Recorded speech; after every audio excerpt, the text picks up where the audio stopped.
a just because we can weekend. Unexpectedly got a weekend off together, and we kind of thought, what should we do, where should we go? It's only the weekend, but we keep the van ready stocked. All we need to do is literally chuck food and clothes in it, top up the fresh water, and that's us ready to rock. So we thought Montgomery was nice, let's go and visit Montgomery. And we thought, well, we could go and stay at the same site we did before, which was very, very nice, or we could try something different. So we looked around, try not to get one over here. So we looked around and we found a site, I think, called Red Kite, which we're going to, and we got for all of 30 English pounds, including hookup for the night. So I thought, well, that's not too far. It's about 25 miles away from Montgomery, so we'll go and visit Montgomery again and do a bit of a guided tour, because last time we were here it was cold, wet and horrible, but still lovely. And because we're completely mad psychopaths, we're going to go up to the castle. The only reason we go up to the castle is so I can make a video themed on Monty Python. I may live to regret this. If I've got this right, just around the corner here, not only is there a famous hotel, which apparently everyone knows, hotel, there's also this rather fabulous location.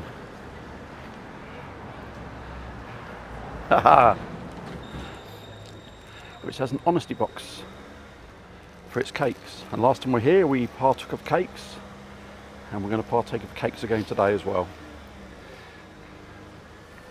We have partaken of lemon drizzle cake, a whole one. No, lemon and cream, something like that anyhow. Buttercream, lemon and buttercream, and a coffee one.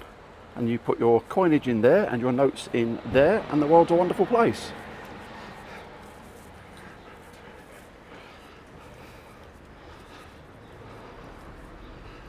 Taking a walk up a mountain. Yeah, now we're just going to carry them to the top of a bloody great hill and back. They'll enjoy the trip, I'm sure. Now there's a sign of the times. Midland Bank House, Montgomery branch. The Midland Bank stopped being Midland Bank decades ago. My first job when I left school. Anyhow, here we have the Corn Exchange. There's some stories behind that. There's loads of blue plaques here, so the idea is we're going to go and do the tour, and then we'll come back and do the blue plaque bit. But up here is the Dragon Hotel, and you've got a choice. You either go up that road there, which is slightly more gentle but obviously longer, or you go up here. And to think that someone bought enough stone up here to build a sodding castle is incredible. Experience tells us they're not lying. Yeah. So, any excuse to stop is welcome.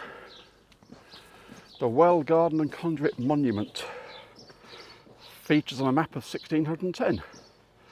Later, private reservoir for the Lymore Estate properties. Entry by invitation, it likely to be granted upon request. Maybe another day.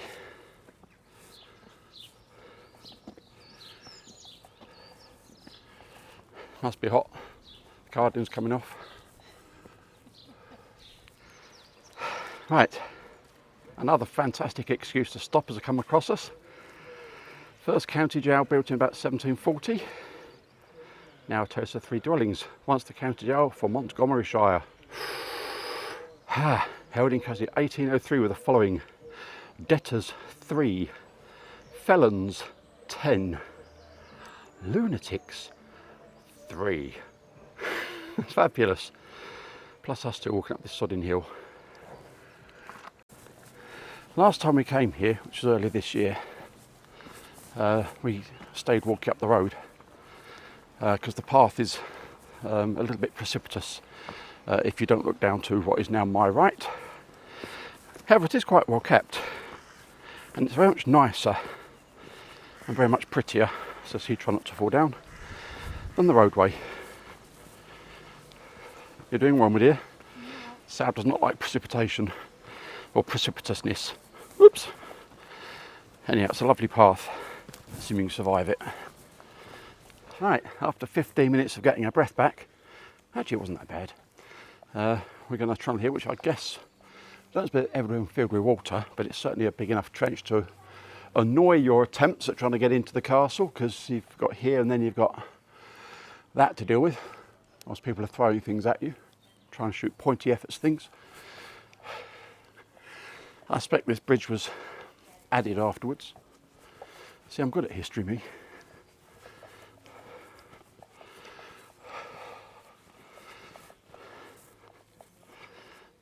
The views from the top are absolutely brilliant. We'll go there shortly.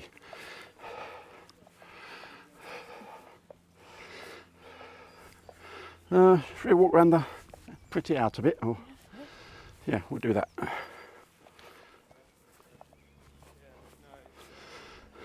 Oh, we forgot to mention, there's a second bridge as well, just in case the first one didn't annoy you enough.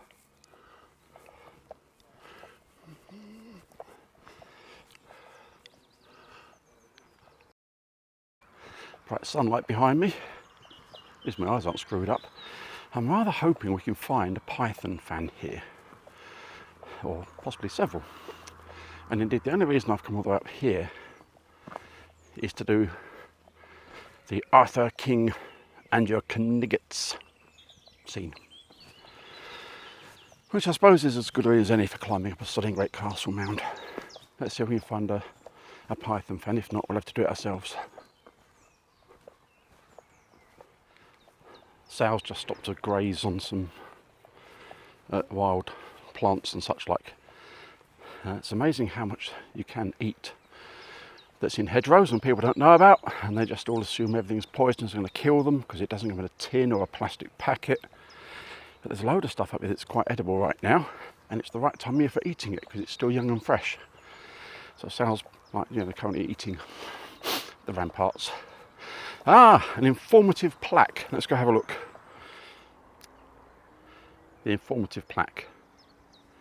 The Battle of Montgomery, 18th September 1864. The largest and most decisive battle fought in Wales during the First Civil War took place on the low ground before you. That'll be that over there then. Having secured much of Shropshire, in late summer of 1644, parliamentary forces attempted to push westwards along the Severn Valley to break the royalist hold over the Mid and North Wales. In early September, Sir Thomas Middleton's troops captured the town and castle of Montgomery. Good luck with that, mate. Where are we?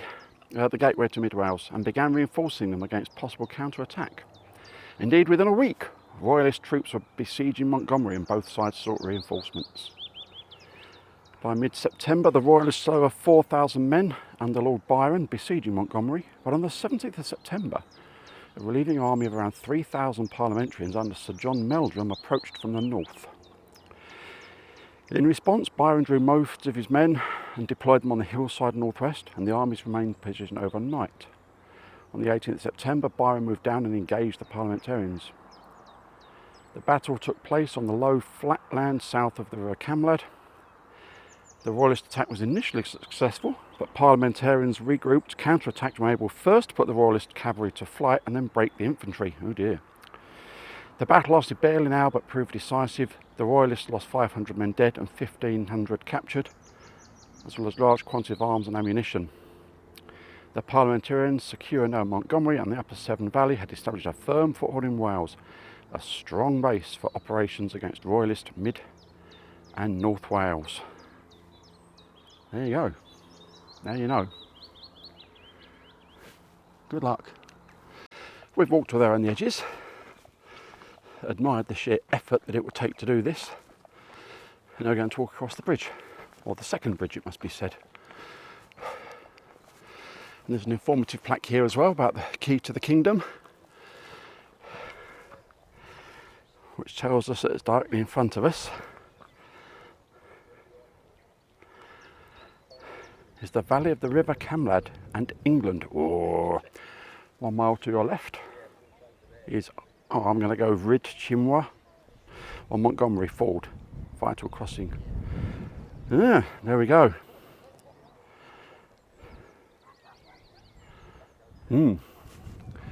Right, well, they didn't have a nice bridge, did they? Right, let's go and investigate the bridge. We've survived the creaky bridge.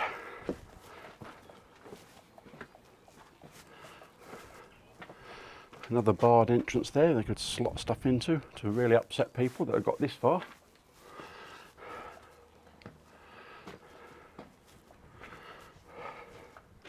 A room. Have you a room? Oh no, wrong movie.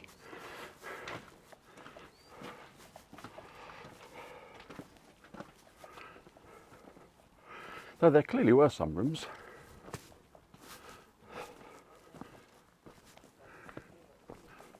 When you think about it, looking up there, I'll do the world's roughest zoom in. What had taken some doing getting those stones cut like that? That was an archway, wasn't it? You can actually see the keystone going on top. Bit posh for a fireplace. Anyhow, would have taken some doing, wouldn't it?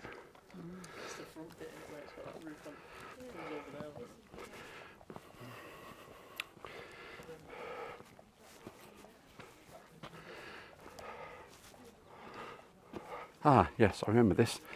There's a well here. And I know I'm about to do something naughty, but do occurs. Oh no, I can't, because lots of people have already tried it, which is why there's this grid here, I suppose. Generally speaking, you tell how deep something is by dropping something down and counting 10 metres a second. Hello! Or shouting down it, waiting for the echo. I think they had Cornish miners up to do this, as I remember. I've read somewhere. Anyhow, if nothing else, the views are marvellous. On a lovely sunny day. But it's a bit different in winter, mind. Go away, you stupid English knigget, or I'll taunt you some more. Your father smells of elderberries and your mother was a hamster. And just in case I got that wrong, your mother smelt of elderberries and your father was a hamster. Well, in the hopefully unlikely event we don't get arrested on the way back down, I've got a bit of editing to do.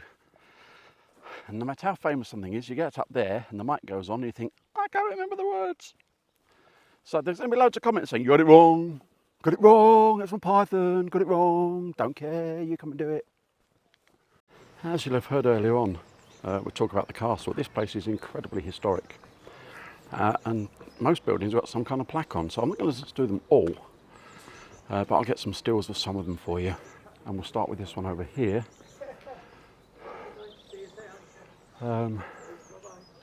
Let's turn around for you and give this one, which is now the Old Stores B&B. It says here, this interesting house was built in 1775 for a certain Price Jones.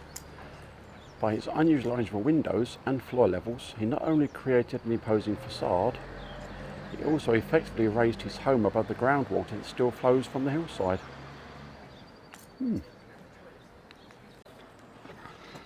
So there's more plaques in here than place without. This house from 1750 or earlier was the home of lawyers for some 200 years.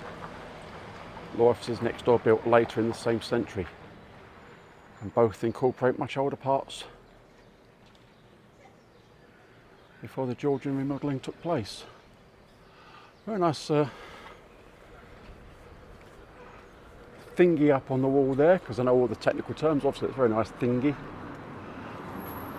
I know there's those rods that go all the way through the house to stop it falling down.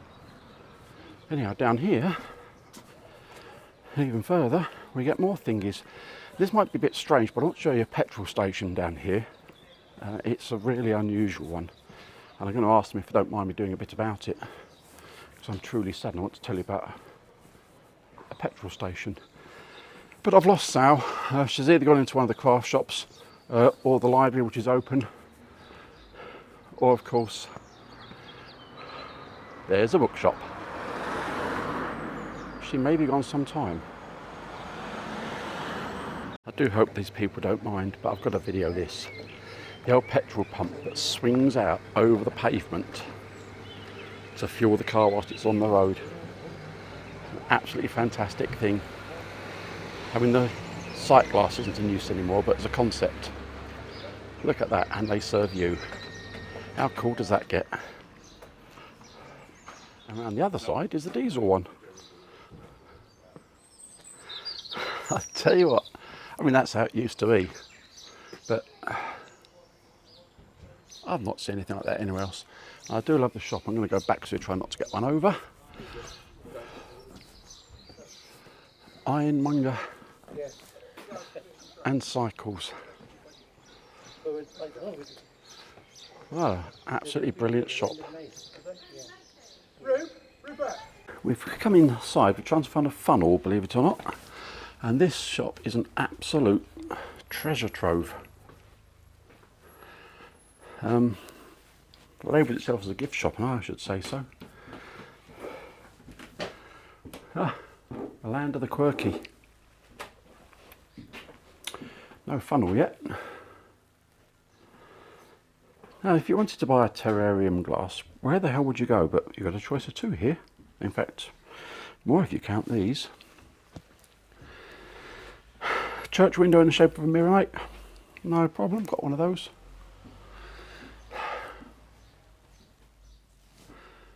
Amazing place.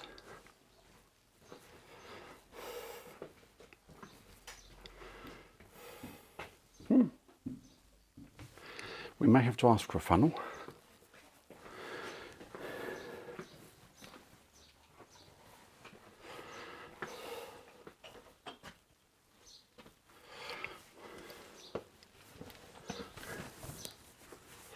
There's a whole lot more next door, I know, so we'll go there as well. Yeah. Tell you, Arkwright's got nothing on this place. Utterly fabulous. Oh my word, I'm nearly taking the light out of my head. But they do have a funnel, which is what we came in for. Spring-loaded hinges. Jubilee clips, all sorts of stuff. Apparently a lady's looking for a fire guard. Oh. If anyone's got one, this will be the place. Door numbers, mate? Yep, got door numbers.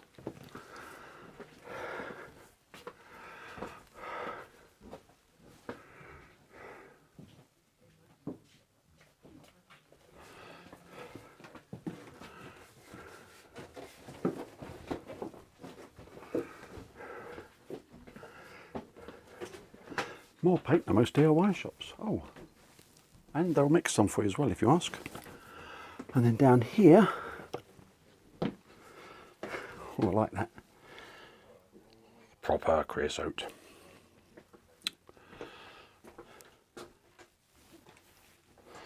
All your farm supplies as well. And there's more. Oh, good grief, this place is an absolute palace. And earth, I don't know what they've got in here. Can you imagine doing stock take here?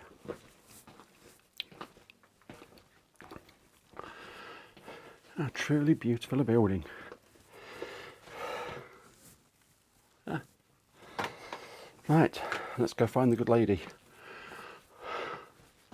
I'm in love with this place. Oh, secret passageway to upstairs as well.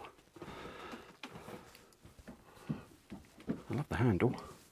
Right, okay, so as I don't kill myself, let's concentrate on what I'm doing. Go find Sal. We found the most amazing shop, the petrol pump place we went into as a hardware store. We came back with everything we wanted and a whole lot more, including a funnel for filling up the freshwater tank if we're out and about. A cross-stitch kit because I left mine at home. What did you get? A tea towel? Yes, a hook, some honey, and some poaching bags. We went to photograph a petrol pump. Anyhow, there's talk of cake and coffee back at the van, so we'll go back over this way and go and get cake and coffee. Let's see how much cake they've got left. I'm glad we bought it earlier. Yes. We have arrived at Red Kite touring site at Landlois or Landlows, or just Red Kite Touring Park. Look it up. Red Kite Touring Park. look it up. Lovely lady, Chantel, saw us onto the site, gave us all the information we need, and we spent a happy 5 minutes talking about motorvoning around Scotland, because her and her partner have done that as well. Anyhow, just going to go investigate the facilities. We've already seen a couple of red kites, so clearly it's named well, and we'll see what we've got. But it's a beautiful place, really well looked after, pitch is perfect, really recommend it. Oh, and the kettle's on. And there we go, there is the informative plaque. And we are on pitch 48, which is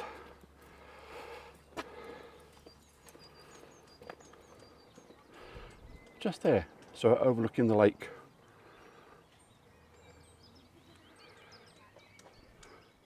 Just trying to find out what that symbol means. Presumably it's not alligators. Okay, let's have a look. Oh, wildlife pond, there we go. It's not alligators at all. That's disappointing, isn't it, really? Okay.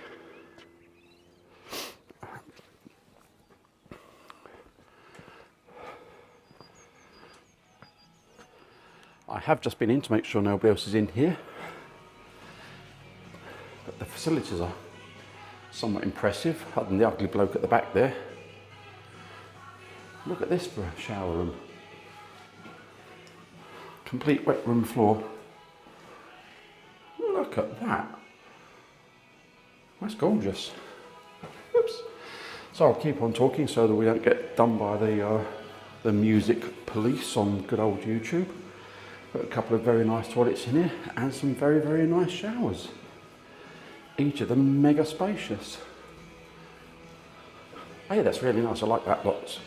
At least I went into the gents' toilet this time, not like the ladies last time I was up at wherever it was we went last week, week before. Right, well I'll go all the way around because we can. See what else we've got here. Presumably family room. Or it's that for people who can't make their mind up. Never can tell these days. Disposals indoors. Oh, it's apparently all the toilet facilities are underfloor heating as well. Dog wash. Oh, look at that. I mean, we've not got a dog with us, but if you have, warm dog wash and doggy hair dryer. Or is that a fur dryer? Whichever. Around here. What we got over here? Laundrette, if you need to do your laundry. That's nice. Some more, presumably family rooms. Yeah, I'm not going to cause grief in there. And around this side, I'm guessing it's probably the ladies, so I'll keep on walking before I get myself arrested. Oh, look at that. Oh, wow. Oh, I didn't tell Sal about this. But have a look at that. You've got defib, fabulous, like I said, defib. Visitors book. We'd have to do something with a visitors book, wouldn't we? And a library. Whoa, don't tell Sal, she'll never come out of here. And how about that? You even get dishwashing liquid as well. Whoa, what a place. Okay, I'm given to believe the kettle's on and we'll probably have boiled by the time we get back. So let's go down the hill. I suppose I've got to tell about the library really, haven't I? There'll be trouble. But that is very, very nice. And that's us over, see if I can do this, over there, that's us. So let's go have a look. Something we've never come across before. You can actually L-sand if you're on green, or in our case not at all. You can L-sand drop at your own point and they disinfect it between each people's visit. So that's a neat trick, never come across that before. Right, there was mention of a brew.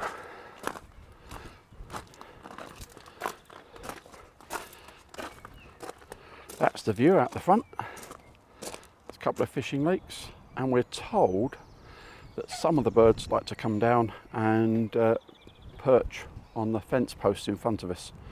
I have got the big lens with me. Time will tell, we'll see what happens.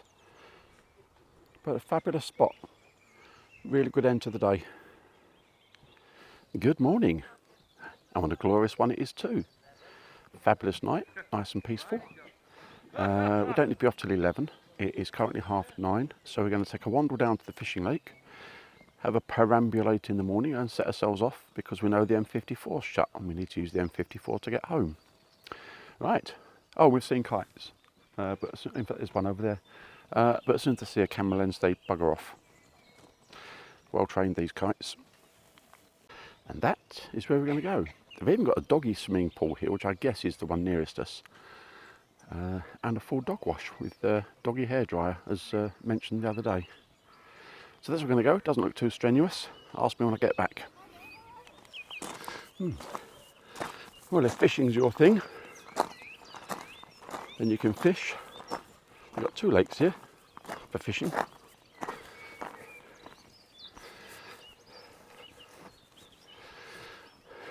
That's quite picturesque, isn't it? Hello, Robin. Oh, little Robin's just gone flirting off over there. And we're up there somewhere.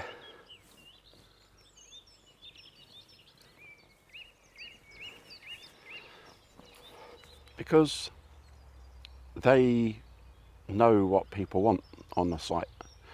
They know the facilities that are needed, they know what's practical, they know what's sensible. So whoever's designed this place has got some knowledge. They've not just thought, I know what, we'll put a touring site. It's got everything you need and nothing you don't. If you want TV, yeah, you can plug in for the TV. If you want Wi-Fi, there's Wi-Fi, which is actually quite good. Used it a bit last night, catch up on emails.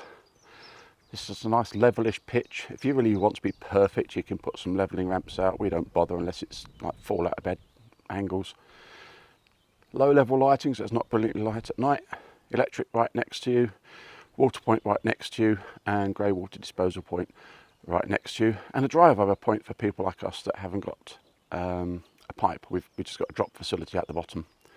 So it's perfect, and I think we would happily come back here again, which is scary because we spent the last 3 or 4 years camper vanning, avoiding sites.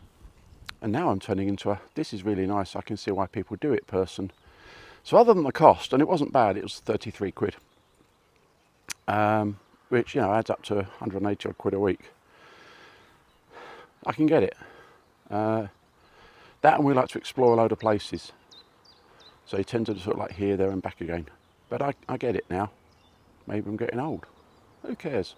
As long as I'm happy, as long as Sal's happy, nothing else really matters, does it? And mic check 2, of course.